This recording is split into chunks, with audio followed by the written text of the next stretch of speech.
Қаңтарда туған жандар сабырлы, салмақты, жауапкершілігі жоғары адамдар. Олар өмірге байыппен қарап, әр қадамын ойланып басады.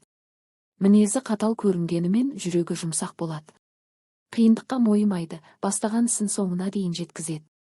Сенім артқан адамын ешқашан жарты жолда қалдырмайды.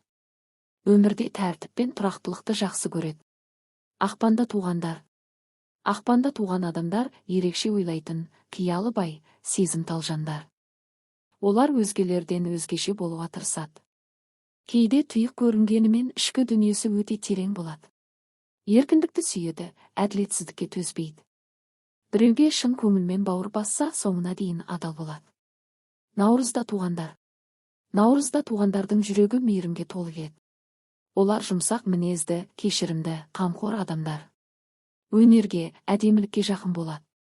Айналасына жылулық сыйлап жүреді. Ренжісе де ұзақ кек сақтамайды. Адамдардың көңілін түсініп, жанашырлық таныта біледі. Сәуірде туғандар. Сәуірде туған жандар батыл, мінезі оттай, намысшыл адамдар. Олар көшбасшы болуға ұмтылады. Тәуекелден қорықпайды, ойын ашық айтады. Кейде ашуланшақ болғанымен тез қайтады. Өмірде белсенділікті жақсы көреді және үнемі қозғалыста жүргенді қалайды. Мамырда туғандар. Мамырда туған адамдар еңбекқор, табанды, өмірге құштар жандар. Олар әдемілікті, жайлылықты жақсы көреді. Мінезі сабырлы болғанымен өз дегеннен қайтпайды. Сенімділік пен тұрақтылықты бағалайды. Отбасына берік, жақындарына қамқор келеді. Маусымда туғандар. Маусымда туғандар ақылды, сөзге шешен, өте қарым-қатынасшыл адамдар.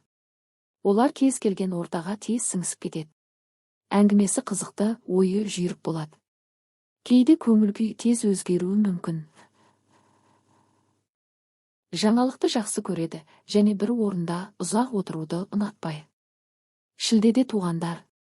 Шілдеде туған жандар сезімтал, адал, жүрегі таза адамдар. Олар отбасы мен жақындарын бәрінен жоғары қояды.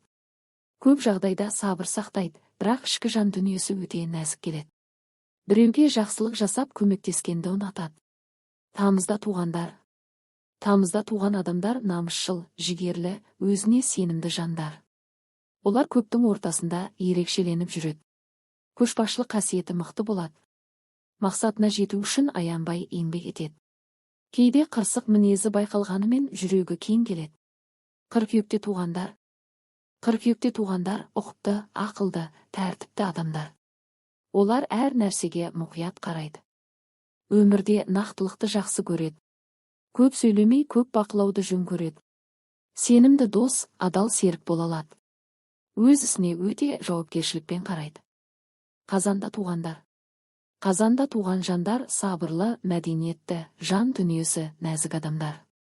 Олар адамдармен тез тіл табысады. Әділдікті жақсы көреді және ұрыс-керістен аулақ жүруге тырысады. Әдемі сөйлеп айналасына жағымды әсер қалдырады. Қарашада туғандар. Қарашада туған адамдар мінезі күрделі, бірақ өте мықты жандар. Олар сырын көп аша бермейді. Ішкі түйсігі күшті болады. Қандай қиындық болса да берілмей күрес алады. Сенімділік пен адалдықты қатты бағалайды. Желтоқсанда туғандар. Желтоқсанда туғандар көңілді, ашық мінезді, арманы үлкен адамдар. Олар еркіндікті сүйеді және өмірден ләззат алуға тырысады. Көпшілікпен тез араласады, әзілқой келеді.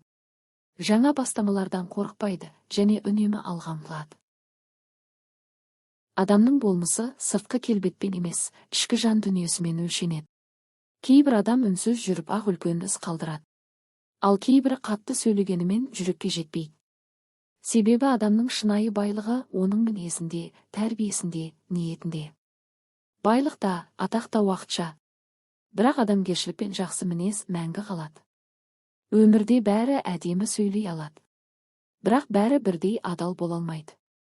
Кей адам күліп тұрып ішінен қызғанады. Кей адам үндемей жүріп саған тілеулес болады. Сондықтан адамды сөзіне емес, ісіне қарап таныған дұрыс. Себебі шынайы болмыс уақыт өте келе бәрібір көрінеді. Адамның мінезі оның айнасы. Ашуға тез берілетін адам кейін өкініп қалады. Сабырлы адам болса көп нәрседен ұтылып кетпейді. Өмірде сабыр ең үлкен күштердің бірі. Себебі сабыр сақтай білген адам ғана қиындықты жеңе алады. Кей адамдар сырттай өте қатал көрінеді, бірақ жүрегі мейірімге толы болады. Ал кейбірінің сөзі тәтті болғанымен ниеті суық келеді. Сондықтан бұл өмірде бәріне бірдей сене беру де дұрыс емес. Адамның шынайы бейнесі қиын кезде байқалады. Қасыңда пайдаң барда жүргендер көп болады. Бірақ сен қиналғанда жаныңнан табылатын адам аз. Адамның болмысын тәрбиесі қалыптастырады. Отбасынан көрген мейірім, естіген сөз, алған тәрбие, бәрі мінезге әсер етеді. Үлкенді сыйлап өскен адам ешқашан жаман болмайды. Жүрегінде иманы мен ұяты бар адам біреуге қиянат жасамайды. Бұл өмірде мінсіз адам жоқ. Әркімнің өз кемшілігі бар. Бірақ ең мықты адам өз қателігін мойындай алатын адам. Себебі тәкаппарлық адамды биікке емес, төменге түсіреді. Ал қарапайымдылық адамды көркеметеді. Кейде адамның бір ауыз сөзі жүректі жаралайды. Ал кейде бір жылы сөзі адамды қайта тірілткендей болады. Сондықтан сөзге абай болу керек. Себебі тіл адамға берілген ең үлкен аманаттың бірі. Өмірде шын адам болып қалу ең қиын нәрсе.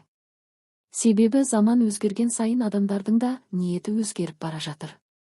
Бірі байлық үшін, бірі атақ үшін өмір сүреді. Бірақ ең бақытты адам жүрегі тыныш адам. Арамдығы жоқ, ешкімге зияны жоқ, ниеті таза адамның жүзі әрдайым жарық болады. Адамның болмысы оның киімінде емес, сөйлеген сөзінде емес, жасаған ісінде. Жақсылық жасай білген адам ешқашан ұтылмайды. Бүгін жасаған жақсылығың ертең алдыңнан міндетті түрде шығады.